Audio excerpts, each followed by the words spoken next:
Hello,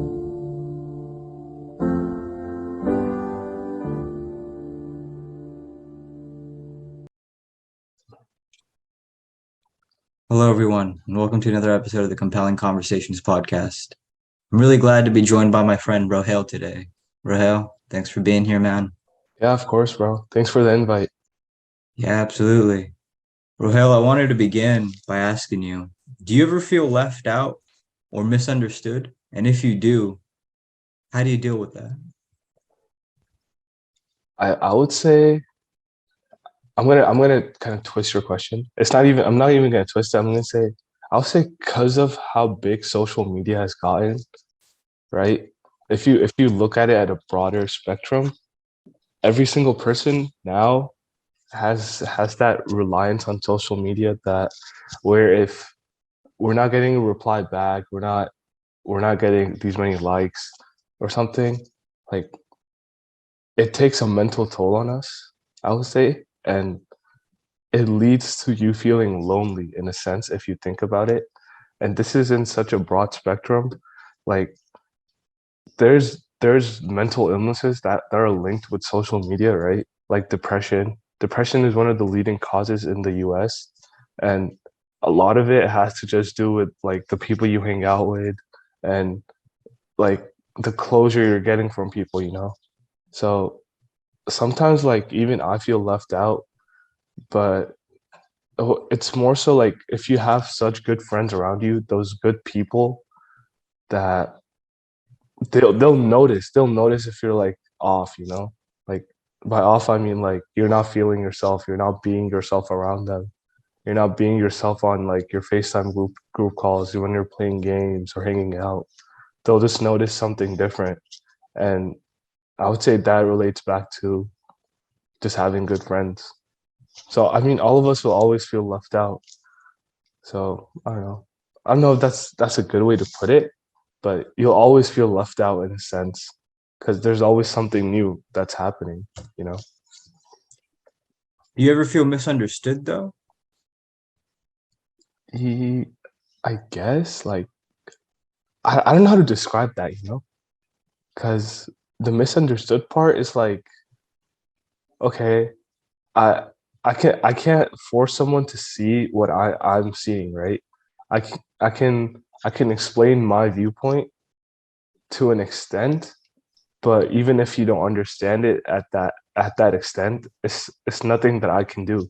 So if it's that type of situation, I would say I do feel misunderstood because I've done so much. I've gone out of my way to make someone understand how I feel, and they still don't feel that way, or Mm. view something as I view it, or take something as seriously as I'm taking it. So it's all different of viewpoints for at least being misunderstood. So that's just how I feel. Of Yeah. course, others can feel differently about it. One of the suspicions I had was like just something I was thinking about was when people are chasing, you know, when they're chasing, say, like likes or money or attention or a job or a position or any X, Y, or Z, any of that stuff. It's like at the end of it, it's because perhaps they feel misunderstood and they think that if they got X, Y, or Z, they would be True, understood. Yeah, so true. that's just something I was thinking about. And so I, Yeah, I was just wondering, if that can hurt a person's feelings and if that somehow like sets them onto this cycle of doing what they do. Just something I was thinking about. Yeah. yeah, that's an interesting take. I mean, Yeah. all that takes an effect on your mental health. And like Yeah. if you want to look at it in say Islamic perspective, they're saying that you're chasing all these things. That's like that's one of like a way of saying this dunya is just a test for us.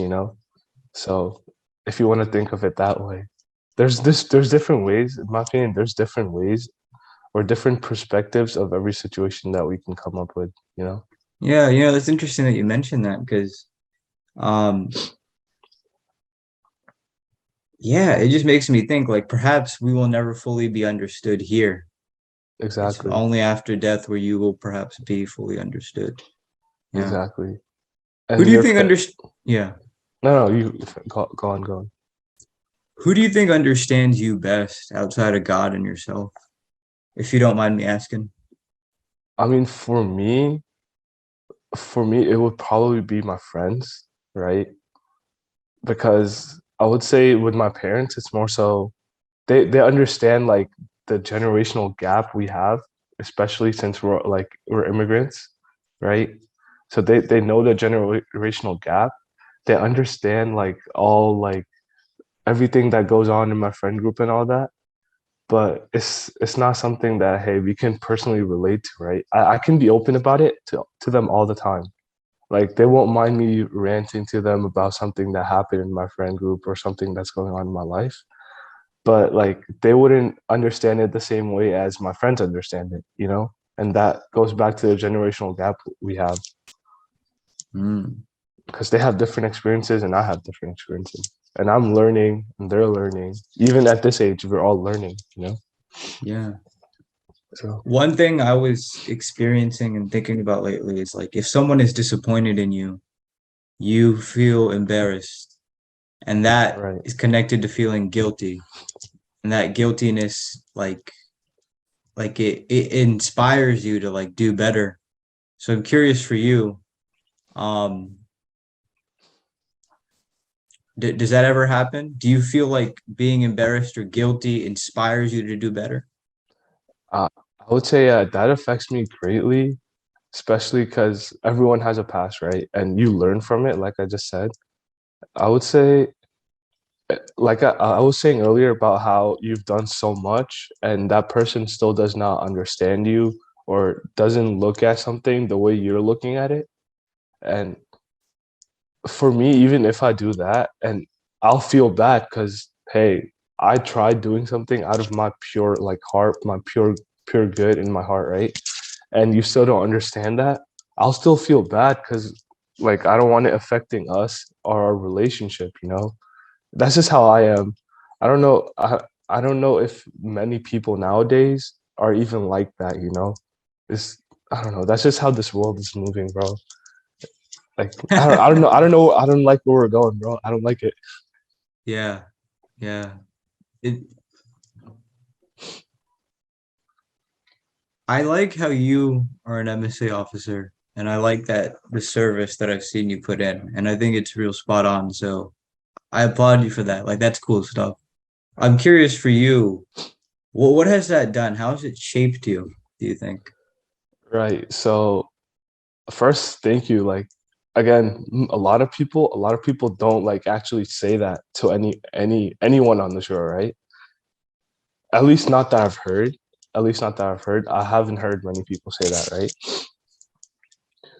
For me, like being an officer was a great like it's a part of my life now, right?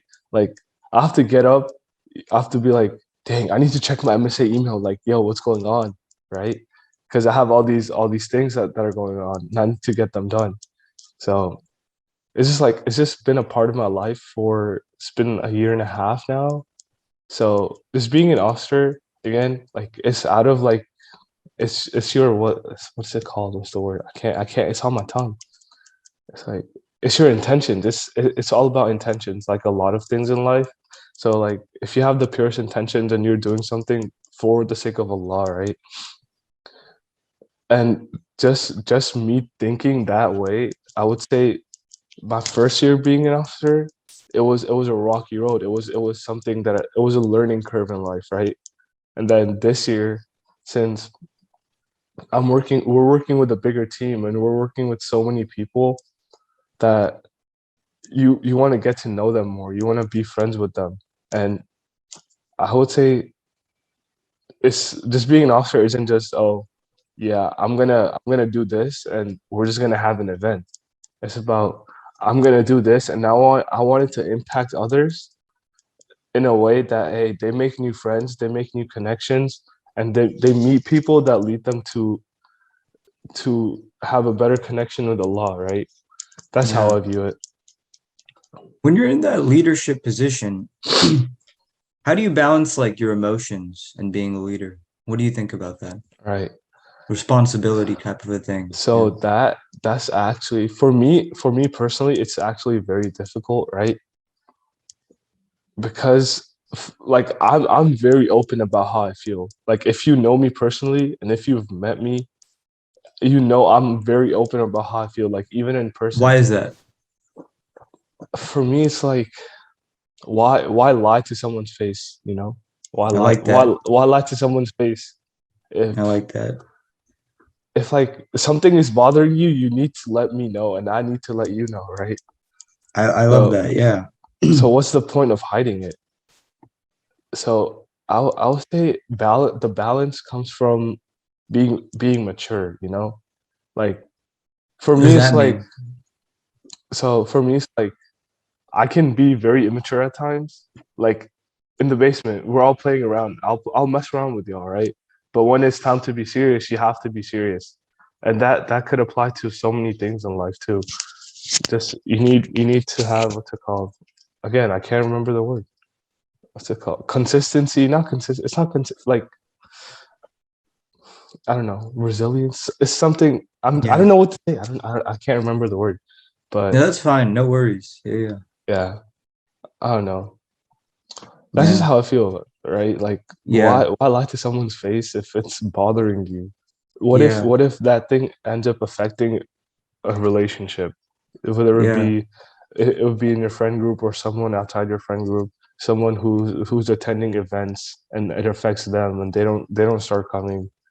So for me it's like you need to handle the problem where it needs to be handled, Yeah. right? I So like you saying this. I'm a straight yeah, shooter myself, so I feel the frequency that you're yeah, talking about. Something that I've been curious about is I've been thinking about how when I join like a group or something, I become like a part of the mosaic, right? Like I become one with them. right, And at first, it's really exciting to join a community. It's a beautiful thing. It's amazing. But sometimes, like if you show flashes of your individuality, it kind of gets repressed. And so I'm curious, like if that has ever happened to you, and if that has, like, how do you balance, like, hey, this is who I am, and this is how I need to be a part of the mosaic as well. right. So for me it's like we were talking about how that balance, right? So of course, even in a leadership position, you have people you hang out with in that leadership position. You have people you hang out with in your personal life. You have like your family friends, you have your friends and your work friends essentially. For me, it's in my opinion, it's again about that maturity aspect. Like like you should know how you need to act in a specific place, right? Yeah. Like acting you have to act different in a workplace than a family place and then with your friend group. If you look at it that way, it kind of like answers your question, Yeah. right? That is interesting, and it's a good point. Yeah.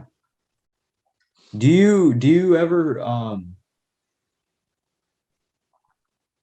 being a straight shooter, are there ever moments where you're like, I have to keep my emotions or thoughts in a bottle? Do you ever Right. feel that? Yeah, for sure. Because if you say something in like the heat of the moment, and if you're like pissed off, it could lead to something bad, you know? Hmm. Yeah. So you just kind of It, gauge it based on your you have temperament, to I control suppose. yourself, and it takes discipline. That's the word I was looking for. It takes discipline Yeah. to do that. Famous word. I love that word, Yeah. eh? Yeah. It takes discipline. Yeah, it's funny. Yeah, Yeah. you went to Chicago recently, and I'm Right. curious, like, um, what was like the sweetest moment going out there? What was that breath of fresh air where you're like, this is such a beautiful thing that I'm here in this other city. Right. So so the reason we went to Chicago was for the American Muslims for Palestine convention, right? And basically there was what's it called?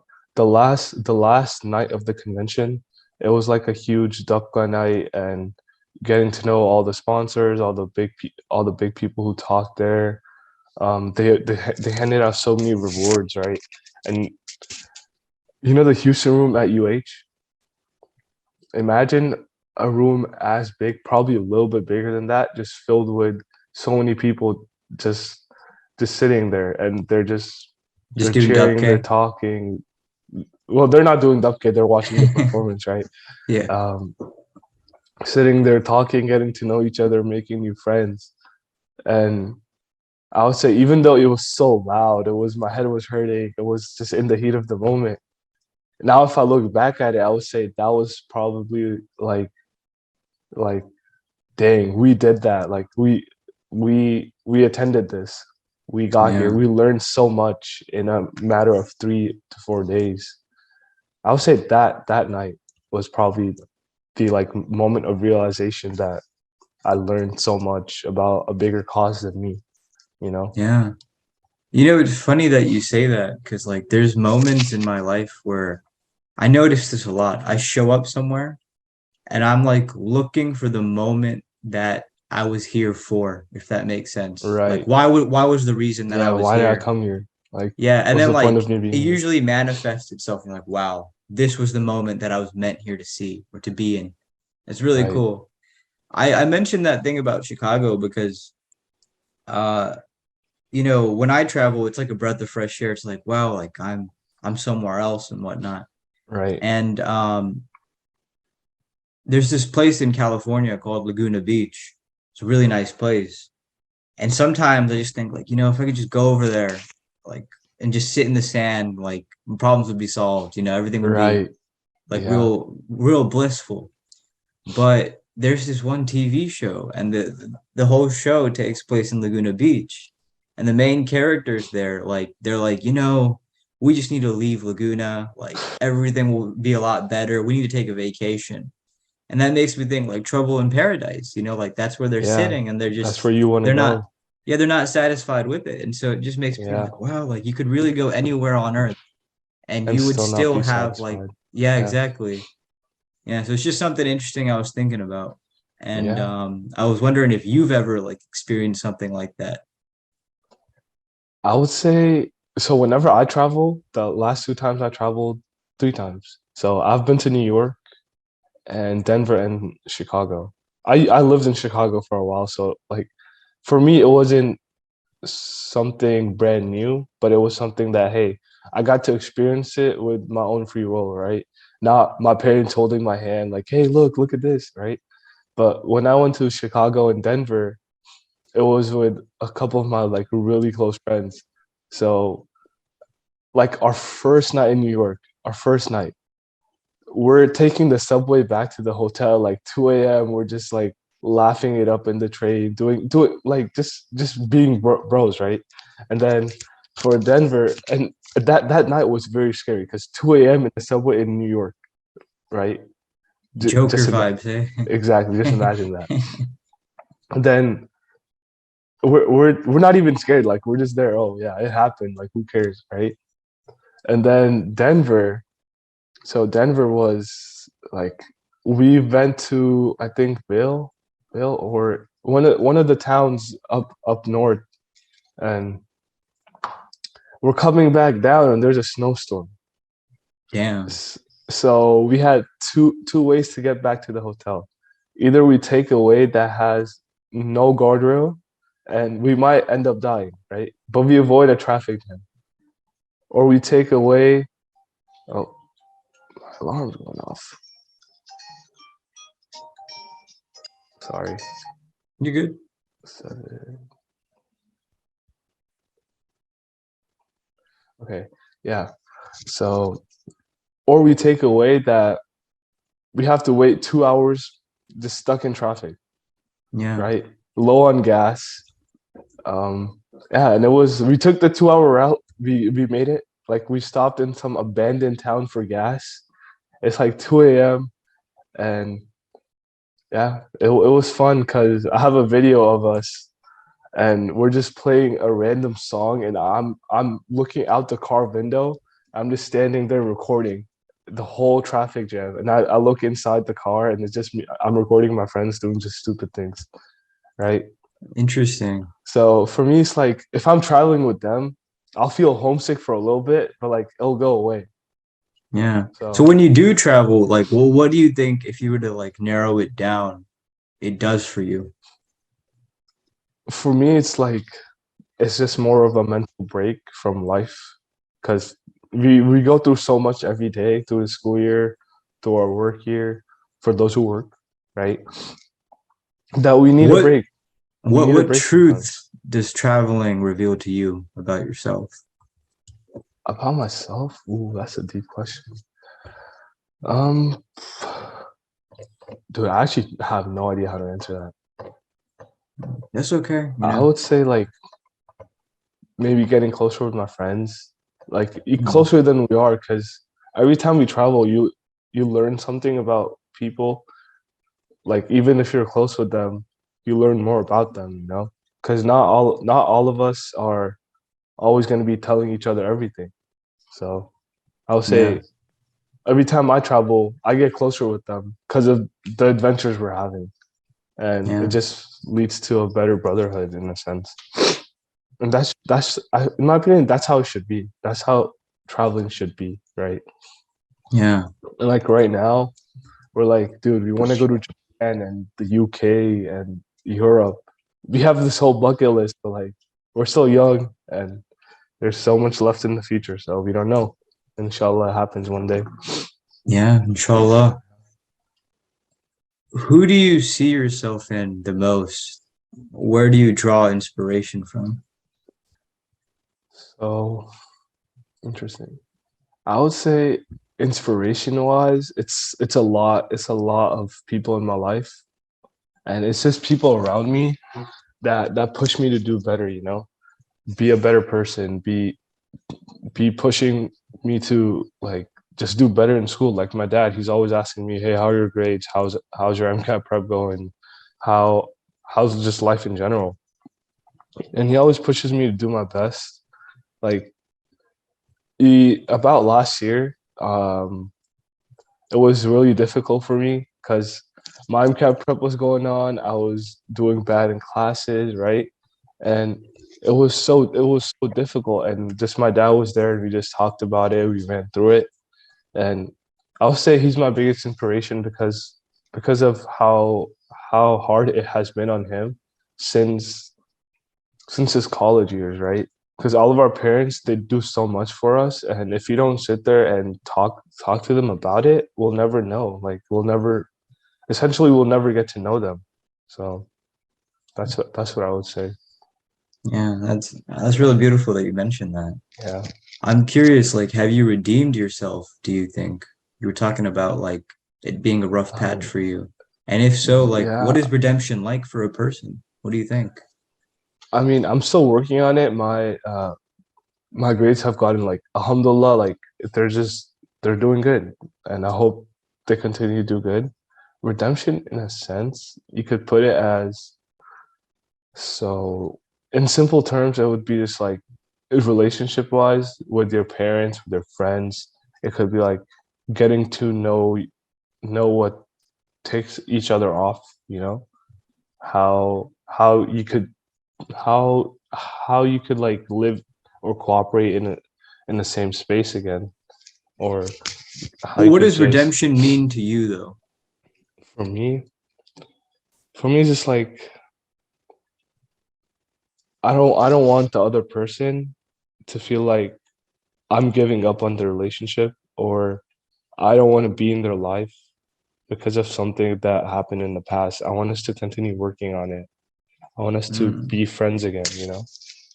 Yeah, it's interesting you mentioned that because it reminds me of that thing that I was talking about when it comes to like if someone is disappointed in you, you feel embarrassed, Right. thereby you feel guilty. And like I'm just thinking about that cycle of redemption where it's like, like to me, redemption would be something like you sit there with the embarrassment, you sit there with the guilt, and you're like, I have to like climb back up or something like that. True. Yeah. And that's even bigger if in the first place they don't see eye to eye with you. It's gonna be so difficult to just build that up, build that relationship again. Yeah. Do you So have thick skin? like I mean it depends. You know, it depends on I would say it depends on the topic. Because I would say I do. I would say I do because it's just I stand by what I know and my experiences, and I don't mind learning. I don't mind learning your experiences or seeing what you have to say. But like, if I truly believe it's incorrect, I'm not gonna sit here and tell you that, hey, yeah, you're right.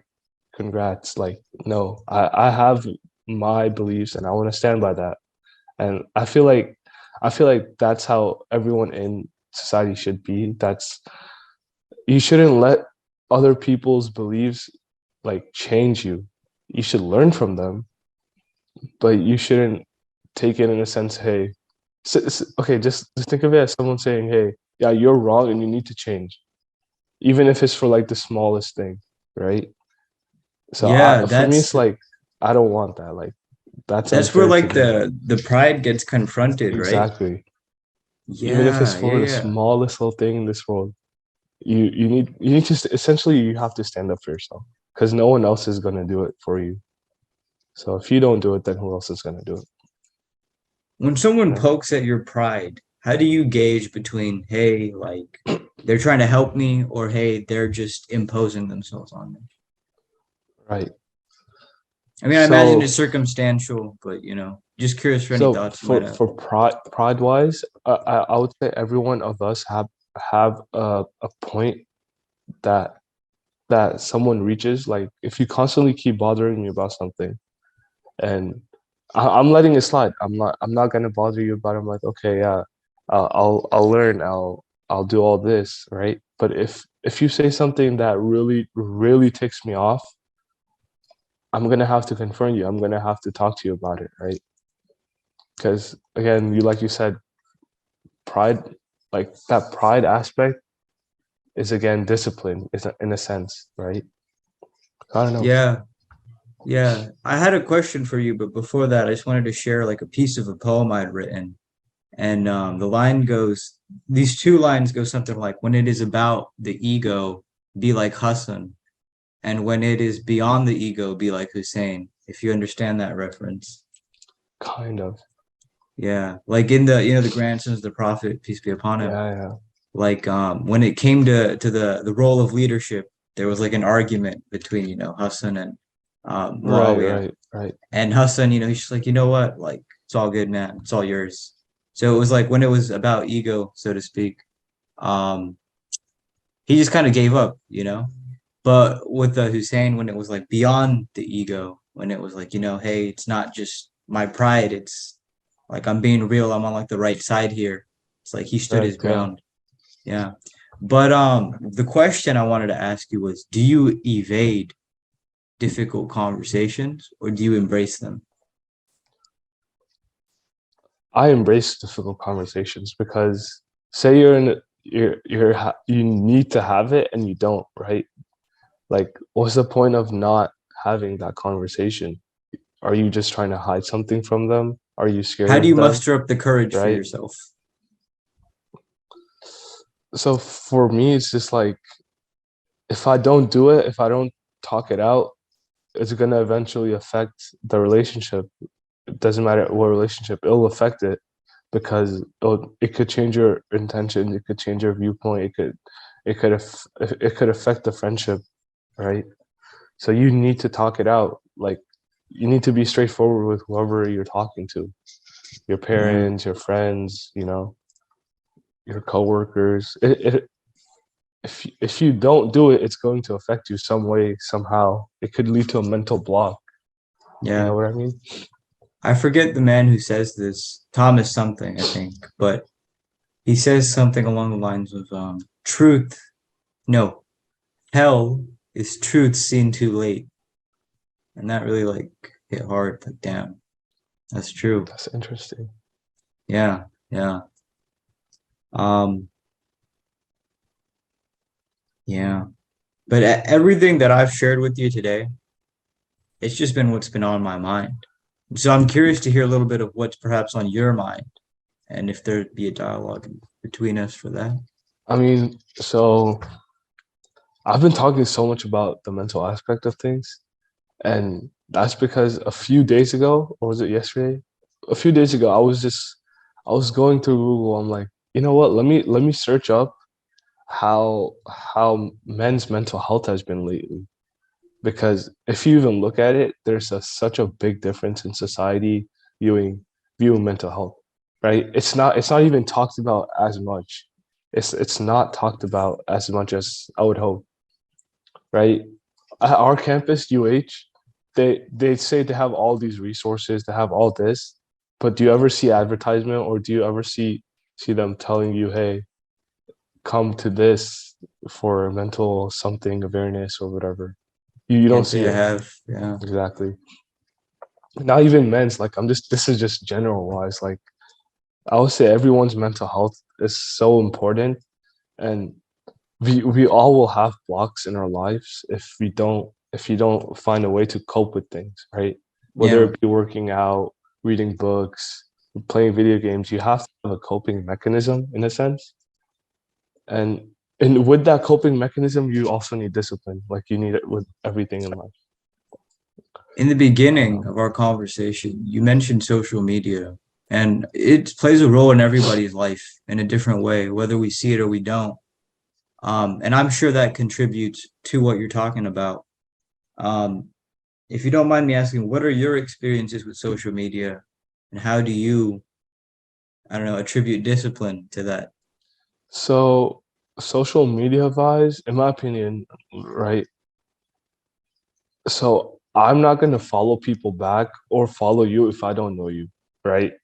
Because in a sense, Why is that that's important? because like why have a third party that you've never met in your life, you've never had a conversation with, right? Follow you and you follow them. And they look at stories you're posting with their friends, right? Like what's the point of doing that? It's Oh someone my you've God. never met in your life. When I was younger, I'd be like, how do these people have 1,000 followers? I know them in real Right, life. They're so shy, right, you know? exactly. Yeah, So like what's the point of yeah, having that if you don't even know yeah, them? yeah, There's a scale and it's not balanced. You don't know them. yeah. They're just I gonna like be how you looking at stuff mentioned you this post. because, like, I feel like social media can create a civil war within a person because that Yeah, right it there affects is like you. a thing, right? Where it's like you don't really know a person. Why are they like on there with you? Like, in a way, that's Yeah, dude, what are you doing? That's something to think exactly. about, eh? Yeah, Yeah. Like, oh, I'm not getting these many likes. No one viewed this story. Like, yeah. bro, it doesn't matter. You're following like third party people who don't even know you. Why do you care? Yeah, yeah, yeah, yeah. You know So that's hilarious that you mentioned that. I think it's really cool if somebody like does it to like want to get to know a person. Like I think that's see, cool. yeah, that's different. That's Yeah, where your that's a different intentions thing, are, right? right? Yeah, yeah, Yeah, yeah, and that comes back to the intentions part. That could yeah, be where your intentions are. yeah, So yeah. Have you ever gone down the rabbit hole of oh like I really want people to like my stuff, and then has there ever been a moment where you're like like I'm just walking away from this. Whatever happens, happens. Like it's not that important. yeah, so for me it happened this summer. Like, bro, I was like, dang, I don't get no likes. Like, I'm like, okay, whatever, it doesn't matter. So one random night, it's like 12:30. I'm like, bro, why am I following all these people? Right? So I just start unfollowing and removing people I don't know.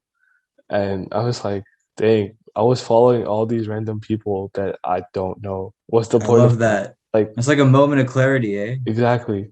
Right. Yeah, So yeah, yeah, like in my opinion, I only follow you or add you on anything if I know you. Like there's no point, like in my opinion, if you don't know someone, you've never had a one conversation with them, what's the point of having their social media? You're never gonna see them in real life, you know? yeah, yeah. I So like that. I'm glad you shared that. That's something to think about for sure. yeah. Yeah. Um, people are like waves and throws, where it's like I was talking to Yasin and we were discussing like All right. mermaids, and he was talking about waves and throws, and like when he was talking about mermaids, I was just thinking about people, and I was like, like there's moments where like there's waves with people where both of you are like on the same frequency riding the good tide, and then there's those low moments, the throws, where you let them down or they let you down, and that's just life. It's like waves and throws, waves and throws. And Right. so when you're in that moment of a tro, when you're at like the bottom, like how do you hold on to the patience of, like it'll get better between me and this person? The wave will So, come. right, yeah. So that has a big part of your tawakkul in Allah, right? Mm. So if you're making your dua, if you're praying for it, it'll eventually happen because it's written. It's it's written as something that's either supposed to happen or has happened in your life. Yeah. There's I like nothing that there's answer. nothing even else to say to that, you know? I love it. That's the Yeah. statement for it, eh? Yeah. But Rohel, this has been a real cool conversation, man. I mean, I really Yeah, like the things that you shared today. So thank you. yeah, no I'm problem, bro. curious, do you have any closing thoughts? Anything you felt like you wanted to say but you didn't get a chance to? Or something on your mind that you wanted to express? Yeah, I mean, I just want to say thank you, bro. Like I've been seeing your podcast grow and it's doing great. So if it felt nice when you told me to, hey, let's hop on a call and just discuss or talk, Yeah. you know. So it just felt nice. I thank you for inviting me. No, absolutely. And like there's that story of how I came into MSA. It was Yeah, I run into my friend Amin, who I haven't seen for 2 years randomly. He's like, "Hey, dude, like they're going to Austin. Like, do you want to go this weekend?" I'm like, yeah, "Yeah, sure." And then he links me up to you, and you're the man that gets me to Austin. So yeah. I'm just like, bro, yeah, go have fun. yeah, good Yeah, on you, man. yeah, Yeah, but yeah, thanks, Rahel, for being like an awesome dude. Like just overall, like in person, anytime I meet you, it's just always a good frequency. There's never yeah, anything like rough in the air. It's like, oh yeah, yeah, Rahel is a cool guy. Yeah, so thanks. yeah. No problem, bro. I mean, that's how you should be with everyone. Like, That's how you should be with everyone. why lie to someone's face? There you Like you said. go. Keep it real, Yeah, eh? Yeah, yeah. yeah. But I suppose until next time, huh, my friend? All right, man. You Salam. It take was a good care. conversation. I had fun. Also, yes, Hey, sir. have a good Same day. here. You Salam. too. Thanks.